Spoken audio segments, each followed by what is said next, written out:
बिस्मिल्लाहिर्रहमानिर्रहीम। अज़ीज़ तलबा, हमारी आज की डिस्कशन 3 डायमेंशनल पोटेंशियल वेल के या पोटेंशियल बॉक्स के बारे में है। दो हिस्से हैं हमारे आज के टॉपिक के।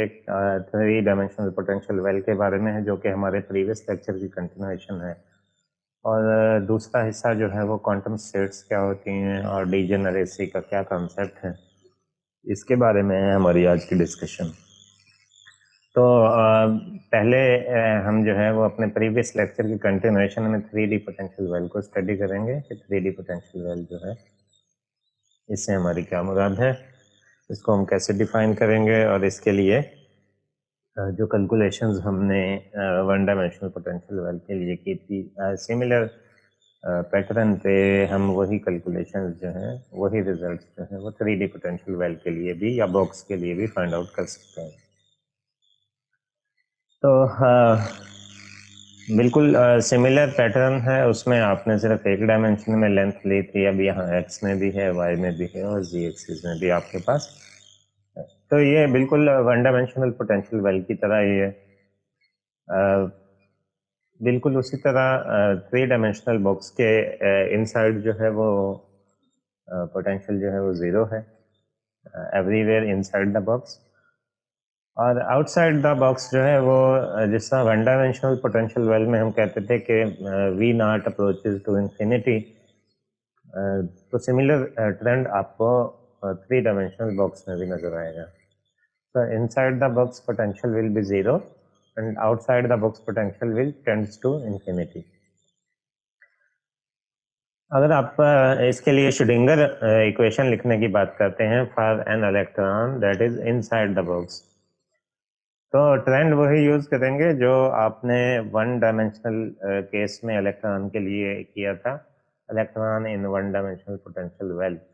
बस फर्क ये था कि वहाँ आप कोई एक डायमेंशन इस्तेमाल करते थे, यहाँ जो आपके पास ये पार्शियल डिफरेंशियल इक्वेशन बनेगी, सेकेंड ऑर्डर डिफरेंशियल इक्वेशन बनेगी, इसमें x भी मौजूद होगा, इसमें y भी मौजूद होगा, इसमें z भी मौजूद होगा। तो like you see the Schrodinger equation will be of the form D square psi over D X square plus D square psi over D Y square plus D square psi over D Z square.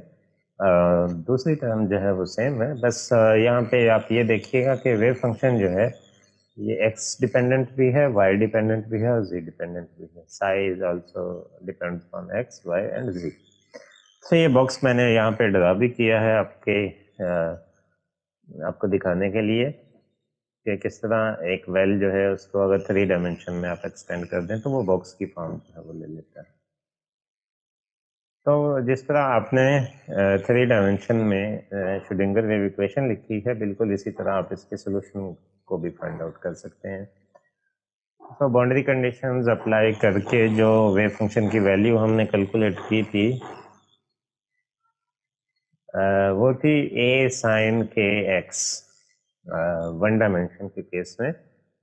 अब यहाँ पे जो solution आएगा ये product होगा तमाम dimensions में जो आपके पास सोल्यूशन बनते हैं, यानी a x sin के x plus a y sin के y plus a z sin के z। अब जो direction of propagation of wave के लिए आपने वेव वेक्टर लिखे हैं वो भी डिफरेंट डायमेंशंस में डिफरेंट हो सकते हैं, तो इसीलिए स्मॉल k के साथ आपने सबस्क्रिप्ट इंट्रोड्यूस करवाए हैं के x के y के z। इस रिलेशनशिप में देखें, ये आपने सबस्क्रिप्ट इंट्रोड्यूस करवाए के एक्स एक्स के वाई वाई के जी जी। ये जो सबस्क्रिप्ट में एक्स वाई जी है ये के साथ है, और जो कैपिटल में आपके पास फुल साइज में जो आपके पास एक्स वाई जी है ये आपको पोजीशन आइडेंटिफाई करके बता रहा है, या उस डायमेंशन में विड्थ जो आपके पोटेंशियल वेल की है वो आइडेंटिफाई करता है। ठीक है, तो यहाँ पे जो कि x है उसकी वैल्यू फाइंड कर सकते हैं n पाई ओवर a। यहाँ n के साथ भी आपने x इंट्रोड्यूस करवा दिया, यानी ये क्वांटम नंबर n जो है ये स्पेसिफिकली x डायरेक्शन के लिए है। के y आप लिख सकते हैं n y pi over a और फिर जी आप लिख सकते हैं N Z pi over A. The values of A X, A Y और ए जी जिस तरह हमने वन डायमेंशन के केस में फाइंड आउट किया था, बिल्कुल उसी तरह थ्री डायमेंशन के केस में भी फाइंड आउट कर सकते हैं।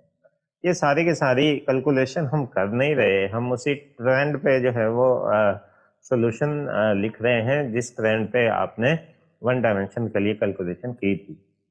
तो ए की वैल्यू जो है, ए एक्स की वैल्यू आपके पास बनेगी 2 over A square root, A Y की वैल्यू भी आपके पास बनेगी 2 ओवर ए स्क्वायर रूट और ए जी की वैल्यू भी आपके पास होगी 2 ओवर ए स्क्वायर रूट। अब ये ए की वैल्यूज अगर हम इस इक्वेशन में पुट कर दें तो साई का जनरल सोल्यूशन या वेव फंक्शन की वैल्यू आपके पास जो है वो आ जाएगी, that will be of the form of 2 over A cube root के साथ, क्योंकि 2 over A power square root multiply by 2 over A square root multiply by 2 over A square root, so power Z हो जाएंगी basis equal 1/2 plus 1/2 plus 1/2, that will be equal to 3/2। Similarly आपने जो के की value भी insert की है यहाँ पे, sign N x pi x over A, sign N Y pi Y over A, sign N Z pi ji over A.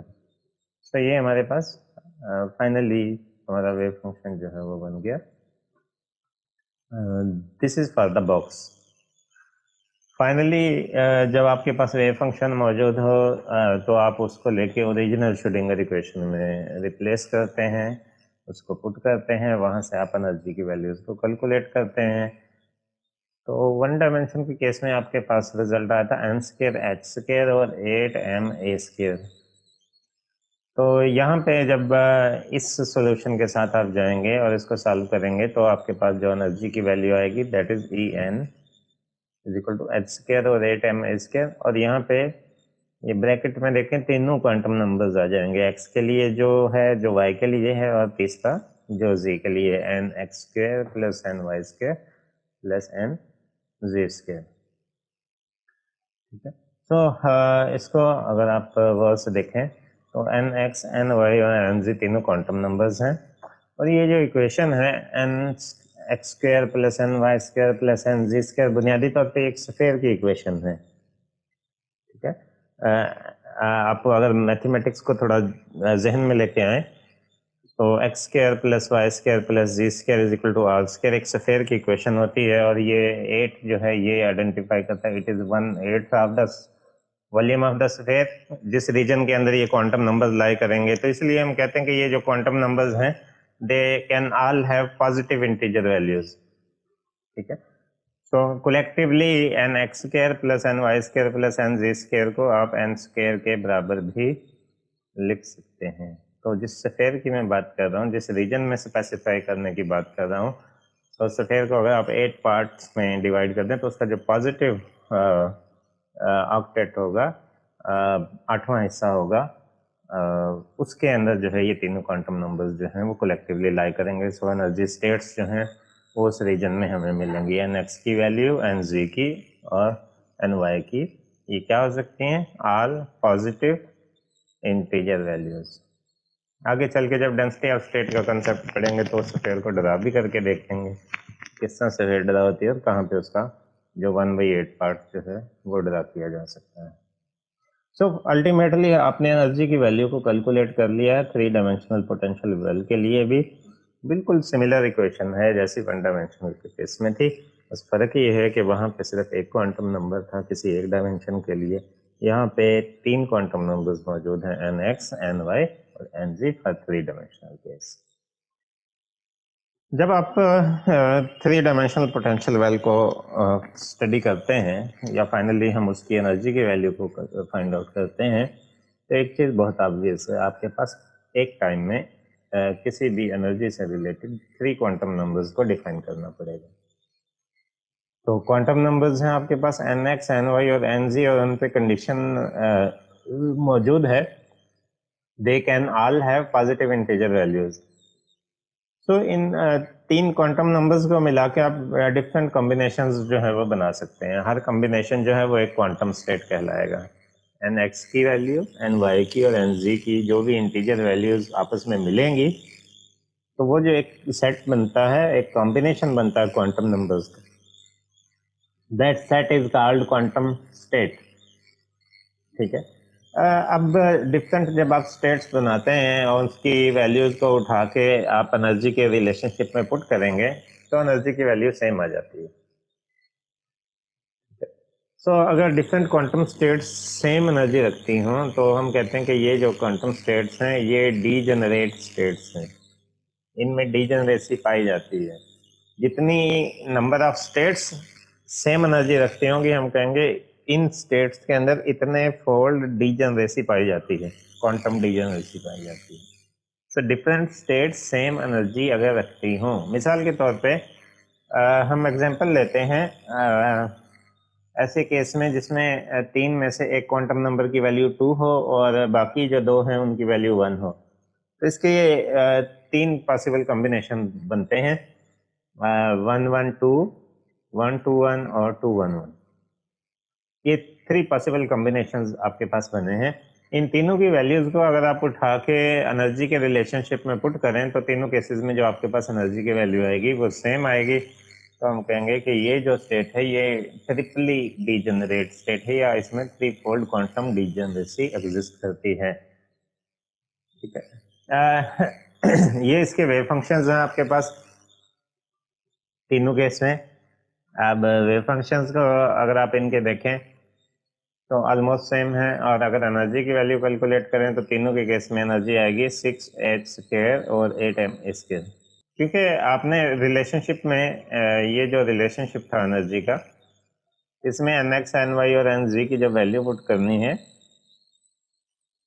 तो चाहे तीनों में से कोई भी 2 हो और बाकी दो 1 हो तो ओवरऑल आपका आंसर हमेशा एक ही आएगा। ठीक है, 2² + 1 यानी कि 6 आपके पास आंसर आएगा इसमें ब्रैकेट्स में जो टर्म है इसका। तो आंसर आपका हमेशा क्या होगा, 6h² और 8m²। यही हमने यहाँ पे राइट डाउन किया है, 6h² और 8m²। ये कंफर्म करता है कि इन स्टेट्स में डीजेनरेसी मौजूद है। So these states are called degenerate states. कितनी स्टेट्स हैं ये 3 स्टेट्स हमने यहाँ पे मेंशन की हैं। तो इन 3 स्टेट्स में 3 फोल्ड क्वांटम डीजेनरेसी पाई जाती है। अगर आपके पास सारे क्वांटम नंबर सेम हो तो फिर आपके पास ऑप्शंस नहीं बचते शफल करने के। तो इस तरह की जो स्टेट होगी उसे हम नॉन डीजेनरेट स्टेट्स कहेंगे कि वो यूनिक स्टेट होगी, उस जैसी कोई दूसरी स्टेट नहीं होगी जो सेम एनर्जी रखती हो। ठीक है, तो ये बेसिक सा एक कंसेप्ट था क्वांटम डीजेनरेसी का, कि समटाइम क्वांटम नंबर्स डिफरेंट होते हुए भी डिफरेंट एनर्जी स्टेट्स जो हैं वो सिमिलर स्टेट्स होती हैं। तो ऐसी स्टेट्स क्वांटम डीजेनरेट स्टेट्स कहलाती हैं। ये आपके पास जो है वो डिफरेंट स्टेट्स हमने ड्रा की हैं different combinations of quantum numbers के लिए, जिसमें डीजेनरेसी क्लियरली ग्राफ में जो है वो नज़र आती है। जैसे फर्स्ट केस में E1 अगर आप देखें तो E1 एनर्जी के लिए जो क्वांटम नंबर्स हैं वो हैं 1 1 1। तीनों क्वांटम नंबर सेम हैं। तो ये पहली जो स्टेट है बॉटम से हम स्टार्ट कर रहे हैं, ये एक नॉन डीजेनरेट स्टेट है। 1 1 1 is a non degenerate state. इसी तरह आप E2 में अगर आते हैं तो इसमें एक क्वांटम नंबर 2 है, बाकी दो 1 है। 2 1 1 है या 1 2 1 है या 1 1 2 है। ठीक है, इसमें 3 डीजेनरेट स्टेट्स हैं। या E3 के केस में अगर आप देखें इसमें दो क्वांटम नंबर 2 के बराबर हैं और एक 1 के बराबर है। तो 1 2 2 2 1 2 और 2 2 1, इसमें भी 3 इस फोल्ड डीजेनरेसी पाई जाती है। या इसी तरह 1 1 3 का केस लें अगर आप, तो 3 1 1 और फाइनली 2 2 2 का अगर आप केस लेते हैं तो इसमें फिर से सारे क्वांटम नंबर सेम हो गए। तो ये एक नॉन डीजेनरेट स्टेट है। और इसी तरह अगर तीनों क्वांटम नंबर्स आपके डिफरेंट हों या लाइक 1 2 3 आपने लिखा है तो इसके 6 पॉसिबल कॉम्बिनेशन बनते हैं। तो आपके पास 6 डीजेनरेट स्टेट्स होंगी। ये बुनियादी तौर पे फर्स्ट जो आपके पास 6 डीजेनरेट स्टेट्स अलाउड हैं 3 डायमेंशनल बॉक्स में या एटम के अंदर, वो हमने यहाँ पे ड्रा की हैं। तो ये डिजनरेसी का बुनियादी कंसेप्ट था। अब एक बहुत इम्पॉर्टेंट डिस्कशन शुरू करने लगे हैं और इसका नाम है ब्रेकिंग ऑफ डिजनरेसी। क्या डिजनरेसी जो स्टेट्स के अंदर पाई जाती है उसको ब्रेक किया जा सकता है, या कोई एक्सपेरिमेंटल सिचुएशन ऐसी है जिसमें हमने स्टडी किया हो कि सिमिलर एनर्जी रखने वाली जो एनर्जी स्टेट्स हैं उनकी डिजनरेसी ब्रेक हो गई है खुद ही, या वो स्टेट्स जो हैं वो स्प्लिट हो गई हैं, अलहदा हो गई हैं। तो पहले ये देखते हैं कि क्या डिजनरेसी ब्रेक की जा सकती है, और अगर डिजनरेसी ब्रेक हो सकती है तो फिर उसकी प्रैक्टिकल फॉर्म क्या है, और हम कौन से एक्सपेरिमेंट्स में इस तरह का रिजल्ट जो है वो ऑब्जर्व कर सकते हैं। जी, डिजनरेसी किसी भी सिस्टम की ब्रेक की जा सकती है। करना क्या पड़ेगा, क्वांटम परटर्बेशन, थोड़ी सी तब्दीली करनी पड़ेगी उसकी किसी भी फैक्टर के अंदर। इसको अंडरस्टैंड करने के लिए हम ट्रिपली डिजनरेट स्टेट या थ्री फोल्ड स्टेट्स, वही जो हमने स्टार्ट में डिस्कस की थी, उन्हीं को लेते हैं। 211, 121 और 112। ये तीन ऐसे स्टेट्स हैं जिनकी एनर्जी आपने कैलकुलेट की थी 6h² और 8ma² के बराबर। ठीक है, इन तीनों की एनर्जी सेम है, तीनों के क्वांटम नंबर्स जो हैं वो डिफरेंट हैं। nx, ny और nz की वैल्यू एग्जैक्टली एक दूसरे के साथ मैच नहीं करती। ठीक है, अब आप देखें फर्स्ट स्टेट की अगर आप बात करते हैं तो इसमें nx की वैल्यू x डायरेक्शन के लिए, इसमें x की वैल्यू जो है वो 2 है।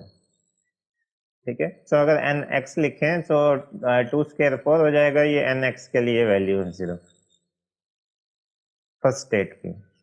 बाकी दोनों स्टेट्स अगर आप लेते हैं, लाइक ये है, मेरे कर्सर पे फोकस करते रहिएगा, ये इसका nx है, तो 1² 1 होता है, तो इसके लिए जो एनर्जी की वैल्यू आएगी इसकी, इस एक डायरेक्शन की कंट्रीब्यूशन, x की कंट्रीब्यूशन होगी h² और 8ma²। या आप इसको भी देखते हैं 112 को, इसका भी nx 1 के बराबर है। तो दोनों के लिए x डायरेक्शन में जो एनर्जी में कंट्रीब्यूशन है वो है h² और 8ma², क्योंकि यहाँ nx जो है दोनों का 1 है और 1 का स्क्वायर भी आपके पास 1 हो जाएगा। राइट, तो दोनों के केसेस में अगर आप देखते हैं, फर्स्ट का जो केस है उसमें nx की वैल्यू और है और बाकी दोनों में nx की वैल्यू और है, तो जो सिर्फ x की कंट्रीब्यूशन है वो दोनों की डिफरेंट है। ठीक है, तो ये अनपर्टर्ब सिस्टम है, ये इनिशियल कॉन्फ़िगरेशन है। अब हम इस सिस्टम को पर्टर्ब करते हैं। कैसे पर्टर्ब करते हैं कि लेंथ जो है अलॉन्ग x डायरेक्शन उसको स्लाइटली इंक्रीज कर देते हैं बाय अमाउंट dA। क्या किया है हमने, सिंपली जो वेल की विड्थ है अलॉन्ग x एक्सिस उसको थोड़ा सा इंक्रीज कर देते हैं। कितना increase, by very small amount dA tends to 0।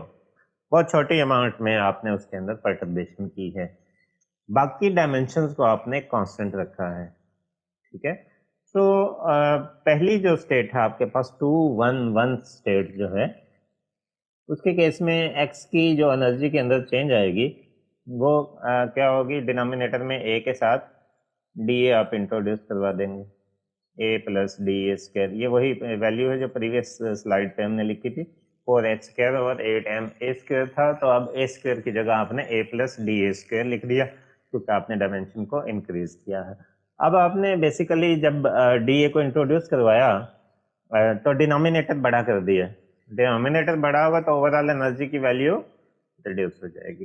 So overall जो 211 स्टेट है, एक्स में जो उसकी कंट्रीब्यूशन थी डायमेंशन के इंक्रीज होने से उसमें डिक्रीज आया है, उसकी एनर्जी में डिक्रीज आया है। तो ये डिक्रीज कितना है, वो डिक्रीज अगर आप फाइंड आउट करना चाहें E2 से उसको रिप्रेजेंट किया है हमने। ये अनपर्टर्ब सिस्टम की एनर्जी है 4h² और 8ma², जिसमें आपने कोई चेंज नहीं की, और ये पर्टर्ब सिस्टम की आपके पास एनर्जी है। दोनों का डिफरेंस ले लेते हैं। तो सिंपल सी कैलकुलेशन की है यहाँ पे, 4h² और 8m को जो है वो आपने ब्रैकेट से बाहर कॉमन ले लिया है, तो ब्रैकेट्स में आपके पास 1/a² minus 1/a²। A plus D A square बचा है। ठीक है, इसका आप एलसीएम ले लें, इसको फर्दर सिंप्लीफाई करें।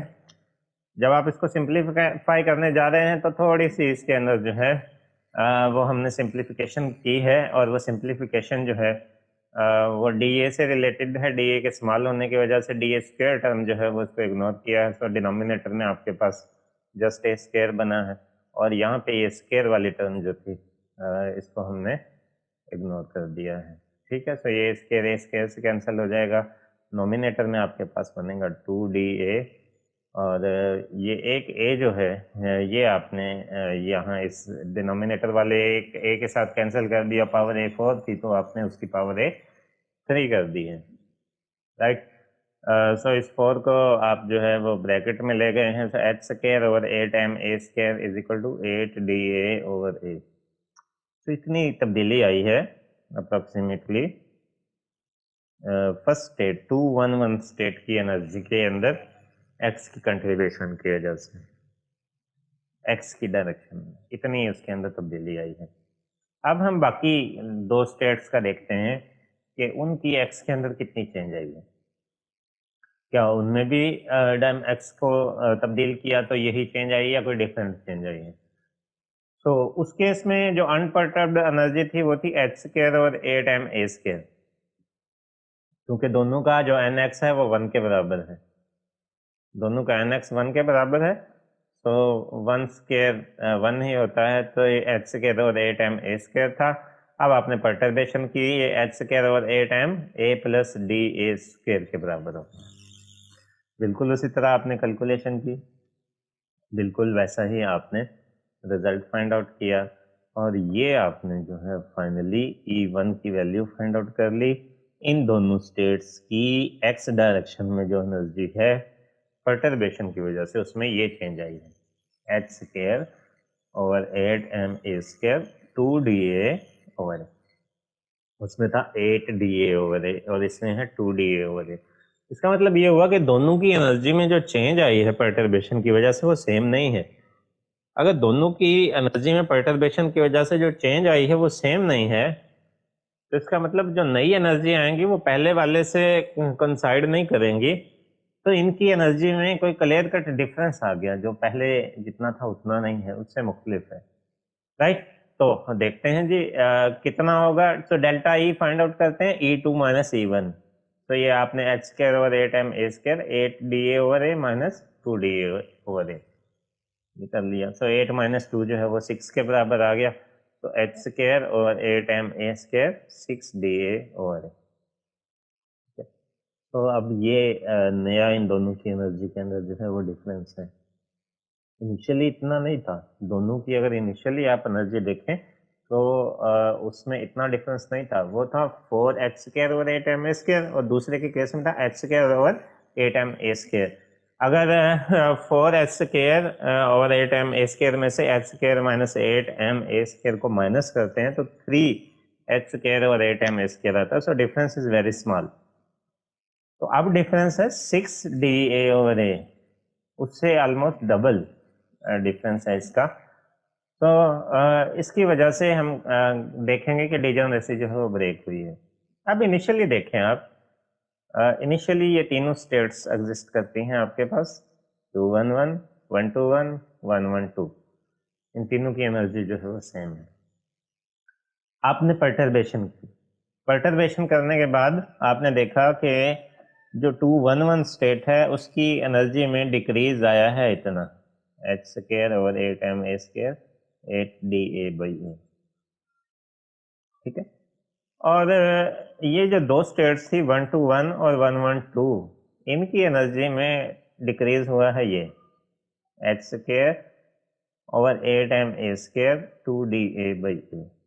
ठीक है, तो ये लेवल नीचे आके इधर आ जाएंगे, और ये लेवल नीचे आके कहाँ आया था, इधर आया था।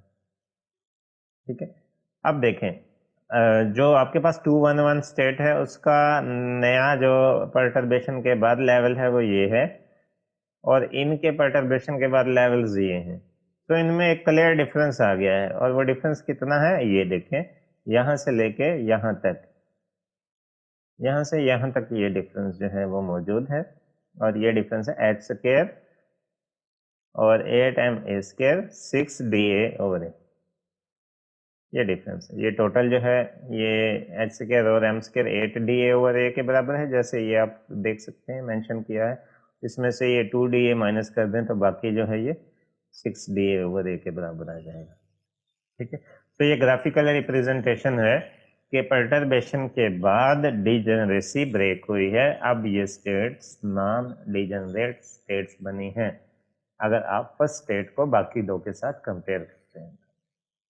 ठीक है, बाकी की दो स्टेट स्टिल जो है अभी भी डिजेनरेट स्टेट है, लेकिन फर्स्ट स्टेट उनके साथ आप डिजेनरेसी शो नहीं कर रही, वो नॉन डिजेनरेट स्टेट हो गई है क्योंकि एनर्जी में क्लियर कट डिफरेंस मौजूद है। ले जी, फाइनल आउटकम की तरफ आते हैं। ये जो ब्रेकडाउन है डिजेनरेसी का, that is relevant in explaining the facts that splitting of spectral lines in magnetic and electric field. आप सारे वेल नोन हैं, मॉडर्न फिजिक्स में आपने पढ़ा होगा कि स्पेक्ट्रल एटम को जब आप मैग्नेटिक फील्ड में रखते हैं तो उसके जो एनर्जी लेवल है स्प्लिट हो जाते हैं, सब जीमन इफेक्ट या नॉर्मल जीमन इफेक्ट कहते हैं। या जब एटम को आप इलेक्ट्रिक फील्ड में रखते हैं तो भी उसके एनर्जी लेवल स्प्लिट होते हैं, इसको आप स्टार्क इफेक्ट कहते हैं। तो ये वेल नोन एक्सपेरिमेंटल फैक्ट है कि जब किसी भी वजह से परटर्बेशन हो, चाहे वो मैग्नेटिक फील्ड की वजह से हो, चाहे इलेक्ट्रिक फील्ड की वजह से हो, किसी भी वजह से जो डिस्टरबेंस है वो फाइनली अल्टीमेटली डिजेनरेसी को ब्रेक करती है। ठीक है, so under the action of applied field the degenerate states are the level breaks up into separate levels। ठीक है, तो वो फिर आपके नॉन डिजेनरेट लेवल्स हो जाएंगे। तो यही हमारी आज की डिस्कशन थी। मैं उम्मीद करता हूँ आपको इसकी समझ आई होगी। आज के लेक्चर के हवाले से अगर आपके जहन में कोई क्वेश्चन हो तो आप मुझसे पूछ सकते हैं। आज तक के लिए यही था। Thank you very much for your attention.